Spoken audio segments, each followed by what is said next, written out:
Mardi 19 septembre 2023. Bonjour à toutes, bonjour à tous. Nous avons vu des numéros sur nos maisons, nos portes. Nous avons également entendu des noms dans certaines communes. Comment ce projet d'adressage des rues et portes dans le district d'Abidjan, comment ce projet fonctionne? Qu'est-ce qu'il comporte? C'est notre sujet de ce jour, tout savoir sur le projet d'adressage dans le district d'Abidjan. Et pour en parler, nous recevons M. Alphonse Nguessan. Il est le directeur de l'adressage, de la gestion et de la restructuration urbaine au ministère de la Construction, du Logement et de l'Urbanisme. Mesdames et messieurs, dans le cadre de la modernisation de l'administration ivoirienne, le ministère en charge de l'urbanisme, en appui avec la Banque mondiale, a initié le projet d'adressage des voies et lieux publics du district d'Abidjan pour un montant global de 10 milliards de francs CFA, financement accordé dans le cadre du projet de compétitivité de la ville d'Abidjan, projet dénommé PACOGA.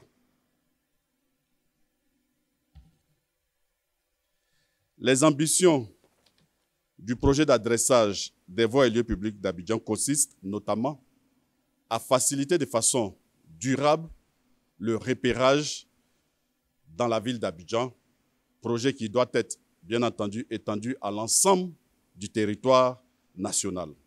Il s'agit de faciliter pour les services d'urgence, les services économiques, le repérage facile sur nos territoires. Il s'agit également de mettre en place un référentiel unique d'adresse. Il s'agit de pouvoir s'adresser avec une seule dénomination de l'adresse.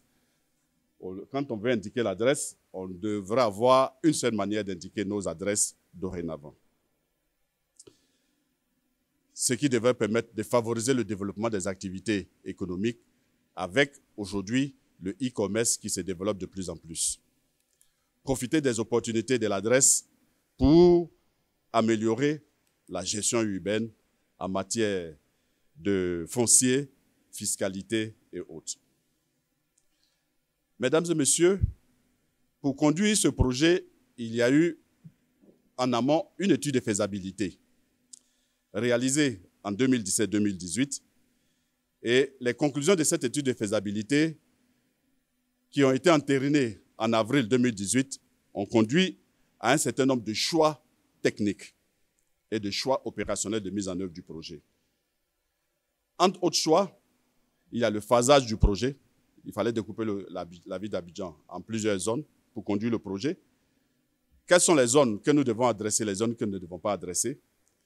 Le système d'identification et la dénomination des voies. Ça, c'est les décisions stratégiques arrêtées par cette étude de faisabilité-là. Cette étude de faisabilité a également conditionné la réussite de ce projet par la mise en œuvre d'un certain nombre d'activités préalables. Entre autres activités préalables, il y a la mise en place d'une commission nationale de toponymie. La problématique de la dénomination des voies a buté sur des difficultés, sinon des limites, dans les anciens projets d'adressage que nous avons connus, et singulièrement le projet de 1995 qui nous a inspirés dans la mise en œuvre de ce projet-là. Il y a également, au regard des limites des anciens projets, il a été recommandé de mettre en place des répertoires de noms à mettre à la disposition des structures qui étaient chargées de la dénomination pour faciliter leur travail. Il a été également décidé de créer un organe fédérateur de toutes les activités d'adressage, étant entendu que ce n'est pas une activité qui devait être faite de façon ponctuelle.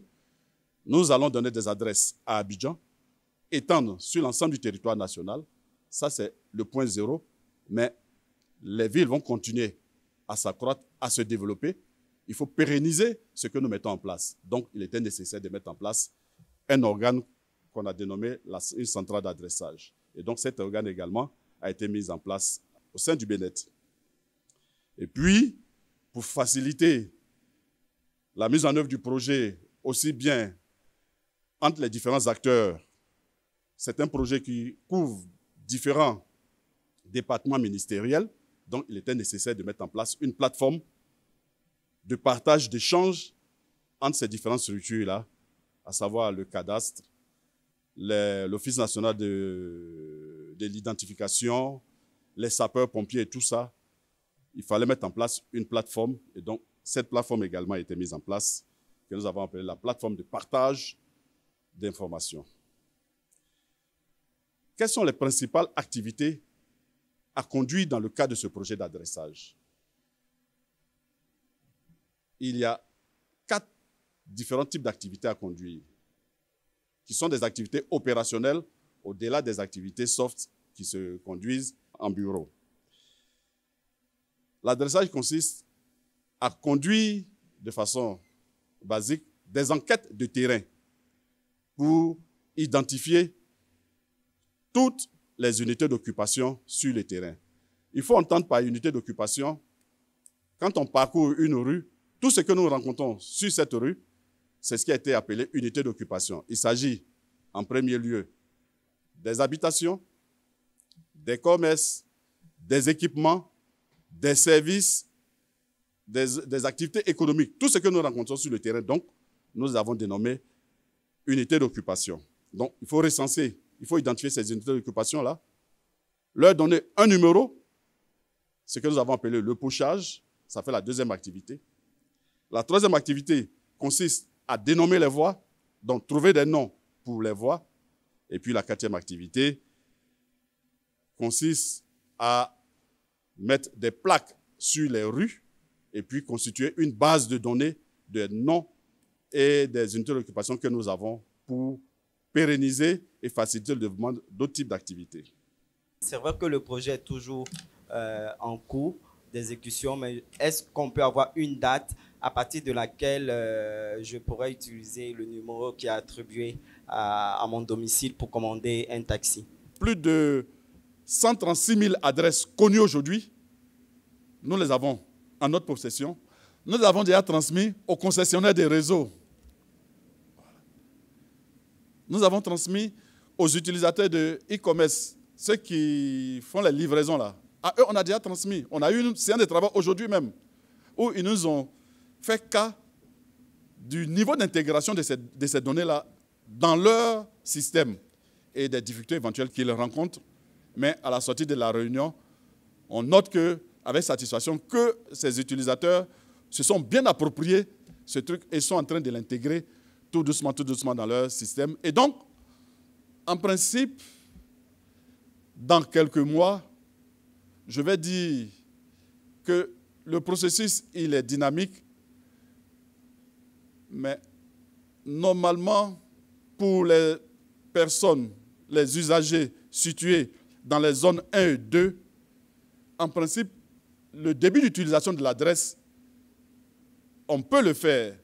Mais pour que nous l'intégrions totalement, il faut que nous puissions poser les plaques dans les rues. Et pour poser ces plaques dans les rues, là, on a pour échéance, on espère bien, avant la fin du premier trimestre 2024. Est-ce que ces nouveaux systèmes-là auront un impact sur le GPS qu'on a maintenant? Toutes les adresses que nous sommes en train de constituer aujourd'hui, nous sommes en train de les reverser aux développeurs d'applicatifs. Nous sommes en train de les reverser aux concessionnaires de réseaux. Nous sommes en train de les reverser aux structures étatiques pour leur usage. Et donc, si nous avons reversé aux développeurs d'applicatifs, aux livreurs, lorsque nous allons les reverser à Google, Google va faire l'actualisation des données et puis nos mises à jour que nous faisons sur notre smartphone, les mises à jour vont se faire et puis ça sera directement implémenté dans notre smartphone.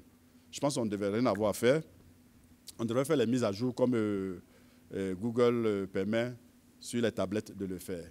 Tout savoir sur le projet d'adressage du district d'Abidjan, c'était notre sujet de ce jour.